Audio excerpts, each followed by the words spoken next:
tisa fangati karaba sarayele la aurela ne kamaurema halaka balo minu maujuguya kuka juguya to minu baukoniya aw bismillah Lumière TV sanfɛ walasa k'aw kunnafoni Lumière TV ye chaîne min bi kunnafoni jɛlen ka ɲini ka d'aw ma min bi se ka to aw bi lafiya bamananw ko maanifin kunnafoni ko ɲuman k'a bi fa k'a sɔrɔ a ma fɛn bila da kɔnɔbara ka fali kama hakilina kama ani faamuyali ɲuman kama kɔnɔbara a bi fa k'a sɔrɔ foyi t'a kɔnɔ o de senfɛ bi an bi kunnafoni min d'aw ma titre fila titre fɔlɔ o de an ka fasoba maliba doyen u ka cɛsiri bonyana kosɛbɛ wa u b'a la ka wulikajɔ ni baaraw bɛɛ lajɛlen kɛ min bɛ se k'a to hakilinaw bɛ se ka fara ɲɔgɔn kan cogoya min na mali bɛ se ka lafiya cogoya min na titre filanan Donald Trump ani Europe ɲɛmaaw kɔni u ye ɲɔgɔn ye u ye titre ɲɛsilen bɛ k'o fɔla ma précisément Europe Amérique ani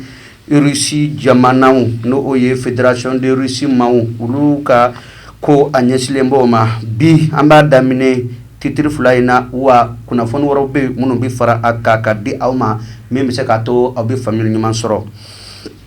sɔgɔmaden in na an b'a fɛ k'a jira aw la k'a fɔ ko fasoba maliba doyen olu kɔni ye wulikajɔ kɛ ka minɛni fila kɛ n'a bɛ fɔ a ma ko deux importantes saisies n'i y'a ta k'a lajɛ baara ninnu ni wulikajɔ ninnu kɔni kɛra Mali frontière ani la Guinée fanfɛla ni ɲɔgɔn cɛ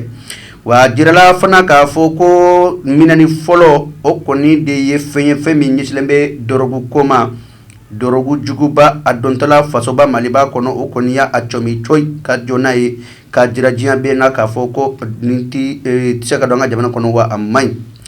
n'i y'a ta k'a lajɛ fasoba maliba denw n'o ye an ka polisilakaw ye o kɔni ka wulikajɔ fana kɔnɔna na hali sisan u ye baaraba kɛ ka ɲɛsin fana fɛn juguw ma n'a bɛ fɔ a ma ko la découverte des marchandises illicites o yɛrɛ fɛn min ye mɔgɔ t'o dɔn fɛn do fɛn minnu ye gɛlɛyabaw ye ni u donna an ka fasoba maliba kɔnɔ an ka finitigiw minnu tɔgɔ ye ko doyenw olu kɔni ye wulikajɔ kɛ ni ne bɛ to k'u wele ko les soldats de l'économie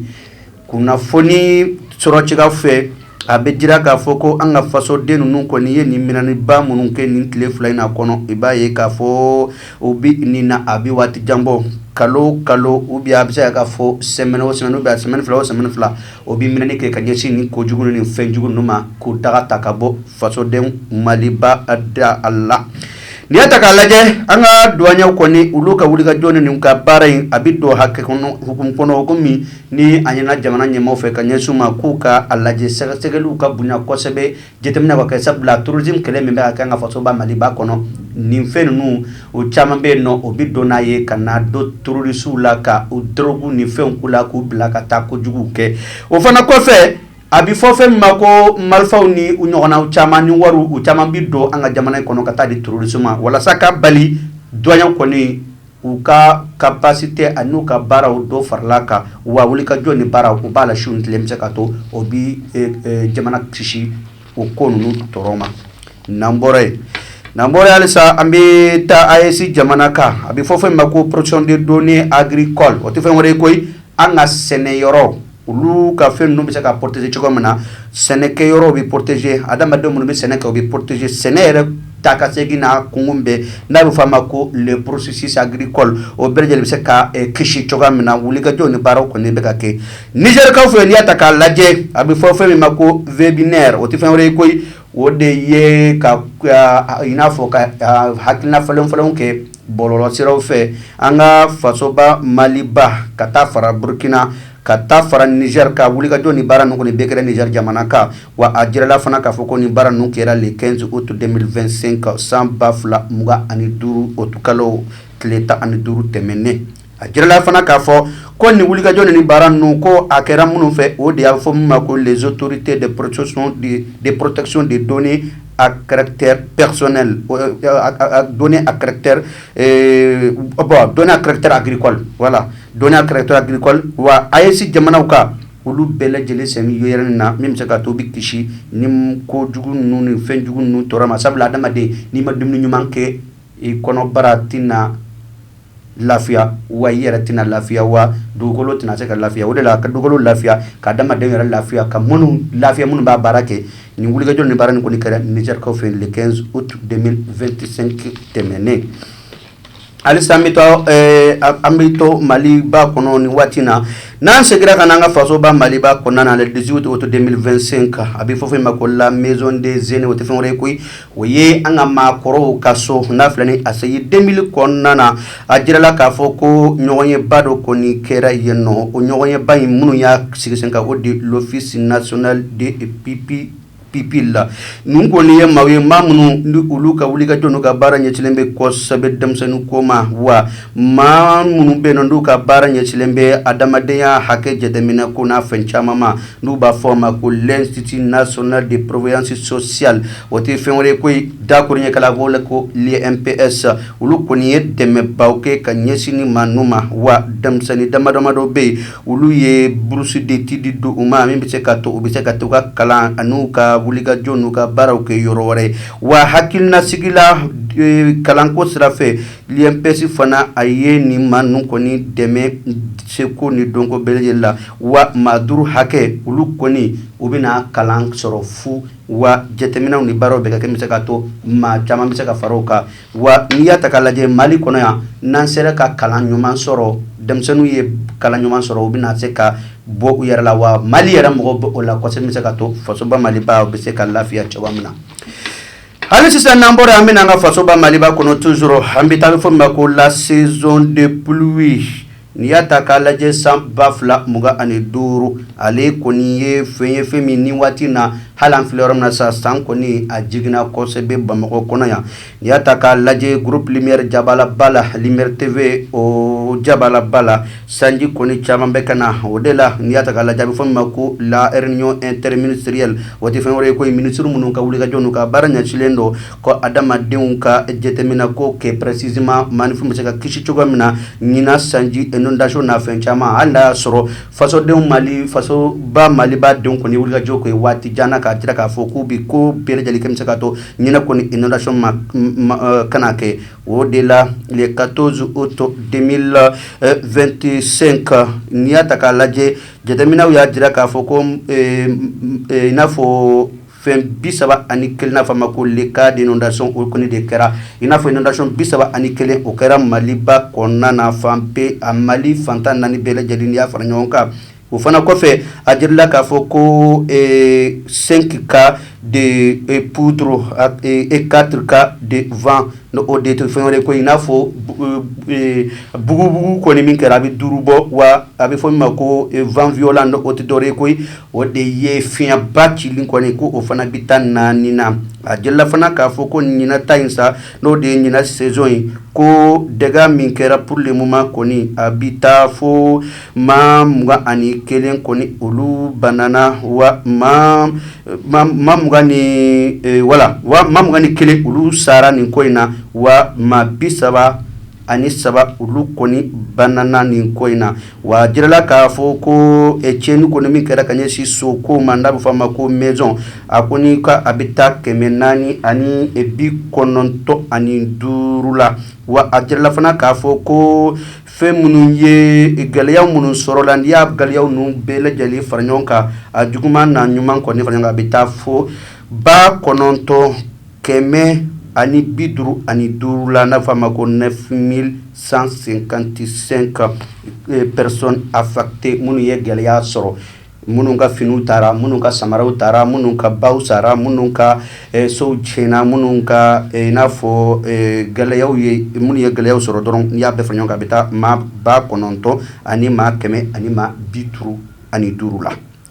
n'an bɔra halisa an bɛ taa nin waati na Europe jamana kan ka titiri filanan an bɛ taa an da don o la sa o la i y'a ta k'a lajɛ Donald Trump ale ye Amérique ɲɛmaaba ye a kɔni ye kunbɛli kɛ ka ɲɛsin maaw ma a ka jabalaba n'a fɔ a ma ko la maison de la Blanche a kɛra kunu précisément tarata i n'a fɔ tubabukalo tile non a kɛra lundi don kɛra lundi tɛmɛnen tubabukalo tile 18 kunu sa kɛ kunu tubabukalo tile 18 a kɛra précisément États-Unis maison de la Blanche kɔnɔna na sommeil no ɲɔgɔn ye ba in a kɔni kɛra a bɛ fɔ min ma ko Vladimir a tɛ fɔ ten dɛ Vladimir Zelensky ani i n'a fɔ dirigeant damadɔ n'o ye Europe dirigeant ye olu bɛ taa mɔgɔ 10 hakɛ la fo ka taa a fara Emmanuel Macron yɛrɛ kun bɛ a la koyi ne ale kɔni kelen bɛ kɛlɛ cɛ farin ye Europe jamana ka ɲɛsin Russie ma wa jateminɛw y'a jira k'a fɔ ko wulikajɔ ni baara ninnu kɔni o kɛra baaraw ye baara min ni bɛɛ y'a fɔ ka waleɲuman dɔn k'a jira k'a fɔ ko nin ɲɔgɔn ye ba in kɔni n'o kɛra kunun le 18 août 2025 k'a kɔni kɛra fɛn ye fɛn min ni a nafa bonyana wa a nafa bi sɔrɔ a la wa jaabi ɲuman o bi se ka sɔrɔ a kɔnɔna na wa Trump kɔni y'a jira k'a fɔ ko Ukraine a ka tali OTAN na k'a ka janto a ko la koyi k'a ka jateminɛ kɛ wa n'a bɛ se k'a dabila yɛrɛ a k'a dabila bɛ se k'a to Ukraine bɛ se ka lafiya wa Russie ka ɲinini tɛ fila ye ko kelen pewu de don Ukraine kana don OTAN la pour que OTAN kana n'ale tɔɔrɔ a ka jamana kɛrɛfɛ hali sisan Emmanuel Macron kɔni kumana nin ko in kan a y'a jira k'a fɔ ko olu ka laɲini ye kelen pewu de Ukraine bɛ se ka soldats ɲɛnamanw sɔrɔ ka formation ɲɛnaman sɔrɔ ka minɛn ɲɛnaman sɔrɔ k'a bɛ se k'a yɛrɛ defa wa olu ka laɲini filanan a tɛ fila ye kelen pewu do fana y'o ye o de ye ko Europe fana ka protéger n'o de ye ko Europe kisi Russie tɔɔrɔ ma nin de kɔni ye ko ye ko minnu bɔra ɲɔgɔn ye ba in kɔnɔna na wa kunnafoni Amadou Sala Touré bɛ ka sɛnsɛn k'a lase ma to dunkan na cɛdo daw ale tigɛ bɛ kamara la k'a munumunu wa laɲiniw ni wulikajɔ ni baaraw bɛɛ lajɛlen rédaction de groupe lumière de y'a fara ɲɔgɔn kan cɛdo daw n'a ka cɛdenw olu de ka wulikajɔ kɛra nin ye wa kunnafoniw mana sɔrɔ cogo o cogo la n'Ala sɔnn'a ma a sɛnsɛnlen ɲuman an b'o d'aw ma n'Ala ka jɛ sini bamananw ko n'i y'a mɛn kan ka taa kunuyɔrɔ la kunu ta de jara bamananw ko kunnafoni o ye bɛɛ ka hakɛ ye o tuma na sa bɛɛ ka kan k'i ka hakɛ ɲini bɛɛ kan ka ɲini i ka hakɛ ka dafa o tuma na sa an ka hakɛ an ka ɲini a ka dafa mais a ka dafa ni ɲuman ye kunnafoni tɛ kalawalokan ye kunnafoni tɛ yɛrɛsago ko ye kunnafoni kan ka ɲini de ka sɛnsɛn ka ɲuman di min bɛ se ka to min b'a sɔrɔ o tɛ gɛlɛya sɔrɔ sinon n'i y'a mɛn k'i kɔnɔ bɛ fa n'i ye kunnafoni jɛlen sɔrɔ ni e y'a kɔlɔn sɔrɔ dun est ce que e kɔnɔ n'a fa a na kɛ gɛlɛya ye e ma Ala k'an kisi o ma Amadou Sala Touré kun bɛ kuma na cɛdo daw tɛgɛ kun bɛ kamara la a ye k'an bɛn n'Ala sɔnna ma sini nin chaîne kelen in sanfɛ nin waati kelen min bɛ se ka to kunnafoni jɛlen an b'a d'aw ma. Salam alaikum, c'est moi princesse Seyda Maba, toujours la fierté de l'AES. Bamako cɛ ani muso denmisɛn groupe Lumière TV aw de y'a da ye a ɲɛmɔgɔba o ye tonton Amadou Sala Touré. Malidenu yo an ka bɛn kelen ma an k'an bolo di ɲɔgɔn ma k'an faso Mali bɔ nɔgɔ la. Kɔrɔya ye hakili ye kɔrɔya man ka kɛ jawili ye kɔrɔya mana kɛ jawili ye denmisɛnnin hakili ma ne b'o laji. An jigi ban fa minnu kan ni olu kɛra faso cibaga ye tun o b'anw siran anw denmisɛnw jigi bi tiɲɛ komi ti kɛ komi ti fɔ komi ti ye tiɲɛ kɔnɔ anw bi ko bɛɛ danni ye bi anw ka Maliba in kɔnɔ. Europe Malien Lumière TV maaw kun kan bɔra tuguni Ala n'i ko information yɛrɛ i ko Lumière TV n'i ko farikolo ɲɛnajɛ o kunnafoni i ko Lumière TV n'i ko ko dumanw jamana kunkan ko ba fɛn bɛ kɛ dugu in kɔnɔ n'i bɛ fɛ ko. Balimakɛw n balimamuso électrominɛn de jɔrɔ bɛ aw la o banna pewu walima sokɔnɔminɛnw misiri kɔnɔminɛnw studio minɛnw salle de conférence minɛnw fo ka taa se bafuluminɛnw ma mɔgɔ kelen pe sɔrɔ yɔrɔ kelen pe. Hatɛ Fune Dumasi Chez Mamutu Traoré yele électronique a filɛ ni bɔra Memo sirafara la k'i bi yɛlɛ ka taa centre meublé fan fɛ yanni ka fara juste i bi i côté gauche lajɛ yele électronique chez Mamutu Traoré i b'a sɔrɔ yen nɔ i mɔgɔ mana se minɛn o minɛn ma a minɛn bɛɛ lajɛlen bɛ yen i n'a fɔ bafoule guitare lampadaire chaise micro piano b'o la batterie ampli microphone fo ka taa se lumière ma maa o maa bɛ yen k'i b'a fɛ ka galon bɔnda o tuma na sa boli biribiri i ka taa se yele électronique chez Mamutu Traoré ka yɔrɔ la. N'i ye ɲɔgɔnmɛ bila cɛncɛnkulu sanfɛ tɛgɛ t'a yira tuguni dɛ. O ye cɛ Fune Dumasi o tuma na sa an bɛɛ lajɛlen ka wuli ka jɔ kɛ an ka Mamutu Traoré ka yɔrɔ sɛgɛrɛ yele électronique. Hatɛ.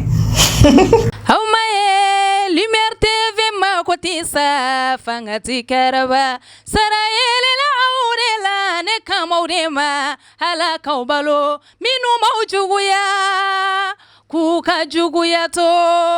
minnu b'aw kɔniya